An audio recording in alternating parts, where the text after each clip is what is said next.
Alam ko kung bakit nandito ka. Kasi gusto mong matuto. At dahil nandito ka naman i-like mo na yung ating YouTube.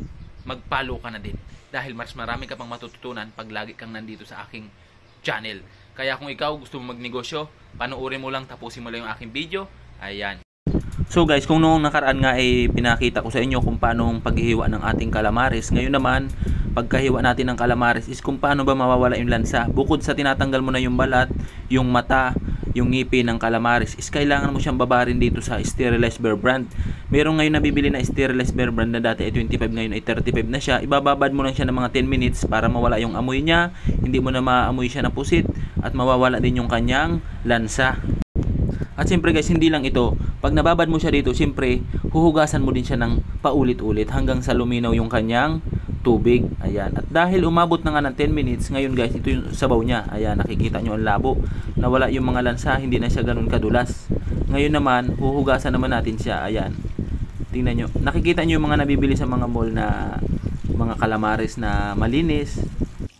Yung mga lulutuin pa lang. Ayan. Parang ganun yung kakalabasan niya. Basta, ulit-ulitin nyo lang ang hugas hanggat di lumilinaw yung tubig ng inyong calamares.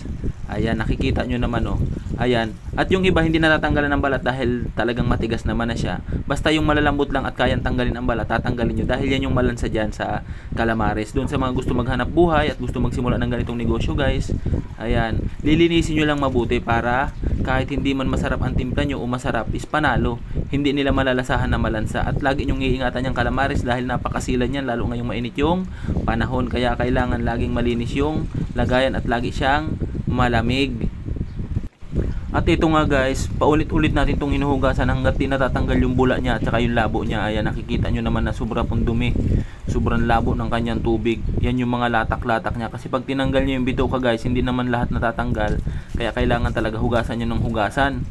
Ayan, at dito nga lang ako nag-aasikaso sa labas namin dahil siyempre malansa yung calamares pag nasa loob. Yung mga tubig-tubig niya, lilinisin pa natin. Ayan, at ito pangalawang hugas na natin guys. Ayan, oh, medyo maputi-puti na. Ayan, kailangan lang natin talagang hugasan ng mabuti para ka lang naglalaba. Para ka lang naglalaba. Yung bili natin ng calamares na ito guys is halagang 2,000. Kailangan mapaabot natin ito ng mga 4-5 para makatablaman lang tayo sa puhunan tsaka sa mga ingredients na ito. So ito guys, pangatlong hugas na natin. Nakikita nyo naman pagkakaiba, nawawala na yung bula, nawawala na yung kulay ng tubig. Hanggang luminaw yung tubig, hugasan nyo lang ng hugasan.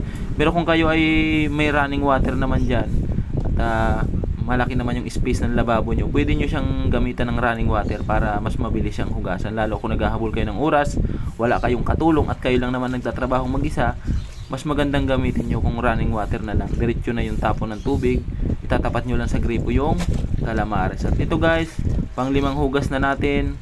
Ayan, medyo malakas sa tubig pero solid naman. Pag itininda mo, talagang quality yung linis ng iyong calamares, hindi ka mapapahiya. At siyempre pagka hugas mo ng ganyan guys, papatiktikin mo naman ngayon yung tubig niyan para pag timpla mo wala siyang halong tubig. Ayan, oh, kita nyo malinaw na siya. Ayan, pag ganyan ang kulay, pwede mo na siyang patuluin sa strainer para matuyo na siya, para pag timpla mo solid na solid yung timpla, wala siyang tubig na mahahaluan, para yung pagkatimpla mo ay strong. Ayan, at ito guys, tingnan nyo guys, pinatiktik ko na sa strainer. Ayan, at titimplahan na lang natin itong ating calamares. Doon sa mga katulad kong vendor dyan guys at hindi pa alam ang proseso at gusto magsimula ng ganitong negosyo, ayan, huwag kayong mag-aalangan, magtanong lang kayo sa akin. Pag hindi naman ako busy ay marireplyan ko kayo. Ayan, at ito guys, timplado na, mamarinate na natin to at bababarin din natin ng mga 10 to 20 minutes. Pero kung mas maganda, nakababad sa freezer nyo ng maghapon, magdamag, mas maganda kasi kapit na kapit yung timpla. Kaya kung magtitinda ka bukas, gumawa ka na ngayon para mas kapit yung marinate ng calamares.